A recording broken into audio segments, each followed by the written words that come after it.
I would compare my business to like a plant that like has like these long, beautiful vines, and then like you take it out of the pot and the roots were rotten.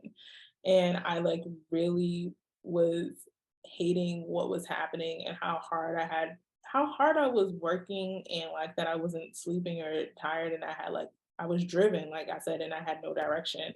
Like I didn't know where I was going. And so now I'm excited because I have a direction, and I know like the methodology, like the mindset to like bring and show up with like, in my everyday and in my business, to be able to get the desired result that I want. I hadn't tried anything else to, um, basically cull all of the mess that was going on in the business. I just knew that something had to change. And then I found you guys. Actually, like in my work of like looking back, I looked at the multiplier sheet, like, like I looked at it and I was like, oh shit, like I projected this for Q4, and we're literally like 1.3 times in like the business on every level. I've more than doubled my average order value, which is amazing. Like I'm seeing people come to my store and spending $600 in the first time, and I'm like, what? Like I didn't even like. I'm like, first of all, people were spending $600 the first time in the store they never bought from. Yeah. And I was like, okay, this is the thing that like I have been seeking, right? Like, I'm able to like hit these numbers, but like the work and the time and the mental energy and investment is lower. Because like, my order value is higher. People are returning, they're buying more. So it's also just costing my business a lot less, right? Like shipping boxes are expensive as hell. And so I'm like shipping like larger orders, shipping to people one time versus them coming back 5 and 6 different times. And just costing me all this money. Um, so I've really seen like a difference financially. Um, in my business as well as like, my mind and how I approach business day to day too. And so I created Cecilia's House really like as an affordable option for Black women to be able to have high quality home decor that represents them, really to help them, I want to say, just feel seen within their own space and feel like they're reflected on their walls. And so when I first started the business, everything was easy, right? I was just posting on social media, things were going viral, but then like things would go viral and it would become uncontrollable. Um, get so many orders that I wasn't sleeping. I, realized that in July 2021, I had 260 orders. I was working a full-time job plus my business plus packing 260 orders. And it just was not sustainable. And so I kind of like got to a point where I was scared to post on social media, because I was like, I can't handle any of this. That's one part of it. Another part of it was then that, I started because I couldn't handle that, right? I started just doing like events, and in person vending.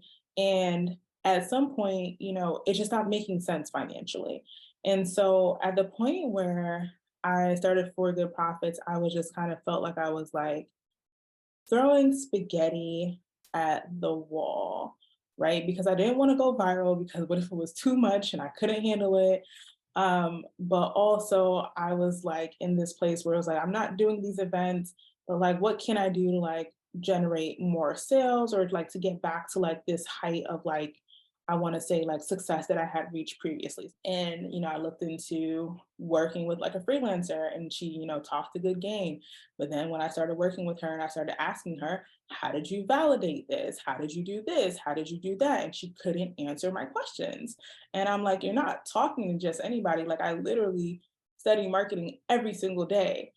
I know that like you have to validate and test things, but like you're not explaining that to me. Well, I would definitely say that because of the fact that I'm a marketer, I scrutinize every single thing that comes to me. And I remember when I talked to, I think it was Dan.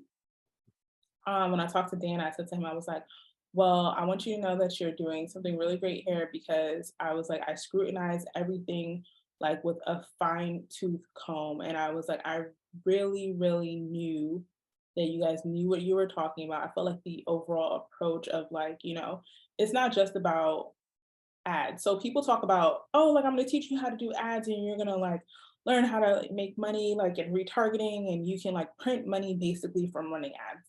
And I feel like this was for me, it was like, oh, it's holistic. Like, okay, it looks like it's about you and it's about your store, like as an engine, like the concept of a store being an engine, right? Like this thing where you can pull a lever, you can drive it forward, or you can push a lever and you can reverse it. And then like also like having like all these systems that really make your business like is, you know, like we have the operating system, like literally making your business like an operating system. And so I felt, you know, just after watching, I think some of the testimonials and actually went through some of those people's pages and like I said, I went through everything with a fine tooth comb. And I really felt like, okay, like I can make a decision, I can make an investment in this because they know what they're talking about. So that's where I was, you know, trying to really figure out like how can I make my business predictable? You know, how can I stop like doing a whole bunch of work, right? Like, because the virality thing was around like all this work that I was doing. Like, I wasn't sleeping. And then it also was like unpredictable. Like I couldn't predict that it was going to happen all the time. So I just really wanted some kind of like consistency in my business that felt safe for me, like as a business owner to own. I thought that in my business, if I chased after every single possible channel, like put like potentially for my business, that it would work. Like I thought like, oh, like I should do wholesale. And then I went to a wholesale market and spent like $7,000 on this wholesale market and got like 3 orders. And then I heard these stories of people who have been going to wholesale markets for like years and like I can't, and someone said to me, I can't tell you how many times I've cried because I go to a wholesale market and I don't make any money. And I was like, I can't do this. And you know, that and like going to events like, you know, Black owned shopping events, you know, I did an event and I had done it in 2021 and I was like, okay, it's gonna be great. And we're gonna have more products. We're gonna do it again. We're gonna have our own booth. But I made less money than I made the year before. It was a lot of different things for me. It was just like, oh, seeing something and being like, oh, like this is an opportunity for me, but not really having, I wanna say, like a decision making system or like a filter to be able to say, like, to be able to judge and evaluate a opportunity or something that seemed like an opportunity for my business and thoroughly like, you know, think through like, okay, what are the risks? You know, where is it going to focus on? And basically I was like, you know, just chasing after everything. And then my online store got to a point where like it wasn't making as much money as it had been previously. I posted on TikTok and I got like something like almost a 500,000 views on a video. I had like 11,000 people come to my website, something insane in a day, and I got like 10 orders. So like, you know, people, you know, but I've also had TikTok videos go viral with like 25,000 views and got like 40 orders in a day, but like it's just not predictable. And someone said to me, they're like, are you sure that you're reaching um, are you sure that you're reaching your target audience? And I was like, yeah, like, you know, the video starts out this way, but then they were like, well, how do you explain the fact that like you only got 11 orders? Like, you're right. It's not specific, it's not targeted, and it like leaves a lot of your business up to chance. You know, the numbers give clarity because it helps you to like just stop like ruminating around all of the possibilities. And it allows you to be able to use something that's measurable, right? To make a decision and that is factual. And so it's like for me, I think also it's like me making decisions like I would if I was like posting on social media, but applying that same method into my business. Um, and so yeah, there's so much clarity just in like the way to like think about things. Like I say, like even when I go to make changes to my store, I'm like, well, you can't change everything because then you're never going to be able to measure whether or not it impacted one of your metrics. But it's like, okay, if I change this one thing, let's see and let's test it against other things to be able to understand, like, you know, whether or not it works. When I look at the compass, well, probably go into like, you know, every day, every other day. But when I look at the compass, I'm looking at specific numbers that I never even had considered before. Like, obviously, like, you know, you have the conversion rate, But at Shopify, like the data is like pretty limited. So I'm looking at the compass and I'm looking at like, okay, what is my add to cart rate? You know, like I'm looking at, how much money am I spending on shipping? I actually was able to uncover that, through the compass, that one of my products, which is drop shipped, like I have two products that are drop shipped. One of my products that is drop shipped is costing me an incremental amount of money.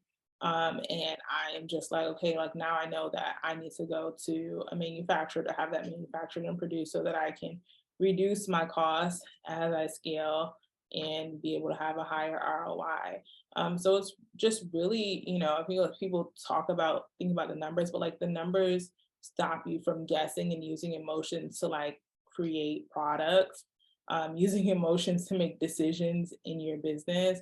Like I can look at like I look at Q4 and I realize that like, from my numbers that there's like two specific types of products that are like bundles that are performing. So now I'm like considering, okay, how do we, for the products that aren't selling, do we take that, put that in a bundle, and will it help the inventory to move faster? And I think just getting into that mode of like looking at numbers and really like trying to figure out like what is the problem that I'm trying to solve. Like Daryl says, like what is the problem like that you're trying to solve? And using the numbers to determine like, okay, this is where we need to go from here. I feel like I had a ton of limiting beliefs because I'm like, my customers are Black women and they like, like this specific thing, they like that specific thing. Like, I have all this like market research data about like, which specific channels they like. And I was just kind of like, I remember saying to Daryl, like, I know that like Instagram is like the best channel for my target demo. And then I started running ads and like Facebook, I think was like getting the most conversions. I was like, oh, I think that also like, we know who our customer is, but like also I think one of the things that I have uncovered is that a lot of my customers, I think from talking to my customers and also just seeing specific data about them right in the store that's coming in, that they're skewing older than I even thought. And so I'm like, some of the things that I probably was doing before probably were working for a specific demographic, but the people who are my whales, people who are coming to my store and spending like $500-600 at a time are like a demographic that I had never even considered. Um, and so I would say like, my limiting belief was like around, oh, okay, like I created this product for X customer who was like the specific demographic of Black women. But it actually turns out that like she's way older than I thought she was. And I was able to uncover that. And so it was like, all of the misconceptions that I had about which channel I was going to use and what thing I was going to do. And like all these products, like I've been able to like uncover that, and really let go of those limiting beliefs. Because like, even though we might have a niche, I feel like there still are specific nuances that we might not consider, or certain things that like are impacting them that we just like, can't consider without actually doing the work of, getting the offer out there and seeing what the response is. Actually looking through this morning, the mindset part, like I go back to it a few different times, but I look through my worksheets and I was looking at like my current character, like worksheet, and I was like, I cannot believe that this is the person that I was when I started the program. And I just couldn't believe like the things that I had written. And I was like, I can't believe that this is what I had felt, I feel like I was, driven, but I had no direction. And I, just like lacked commitment and had like become this person who was really lost. And I felt like that really impacted my business. And so, I do have a high BS meter and I knew, especially I think at the point when I looked at the Will the Purpose manifesto. And in my business, we have manifestos, affirmations, and vision boards. And when I saw that, I was like, oh, okay. Like, I was like, everything is connected, everything is like aligned. It makes sense. I was like, there's the psychology piece of it. And then also, like, just I feel like also the approach. I'm a really like, I think as a marketer and also being a Sagittarius and the person who I am and being a New Yorker and being Caribbean, I'm very blunt, straightforward. And I feel like I need that kind of Like, I love like how blunt Daryl is, like, and he just kind of is like straight to the straight to the point, no bullshit. And so like my bullshit meter didn't go off because I knew there was no bullshit that was going to be happening in the program, like, from, the workshop to the ad to, just like going through the videos and understanding like the mindset that's needed to like go through the process. I don't know. It hasn't even been 2 months yet. Has it been 2 months? Maybe it has. Not quite. 2 or 3. Yeah. Yeah, something like that. Mm. And so I'm just excited to continue with the program and to continue to scale my business. I think, as we go into the new year, I'm, really just spending time like looking at, customer behavior and figuring out like what are optimizations can I make on the website to really like drive up my conversion rate. And I'm really excited to scale. And now I'm like, like I said, I'm in competition with myself. So like, can I double that number that I did in November 2022? And like, what is it going to take? So I'm just really excited. I think, for us, the North Stars always like to outdo ourselves. Mm. And so, outdoing ourselves in like the way that we serve our customers and outdoing ourselves in the way that we, um, the amount of money that we make as well.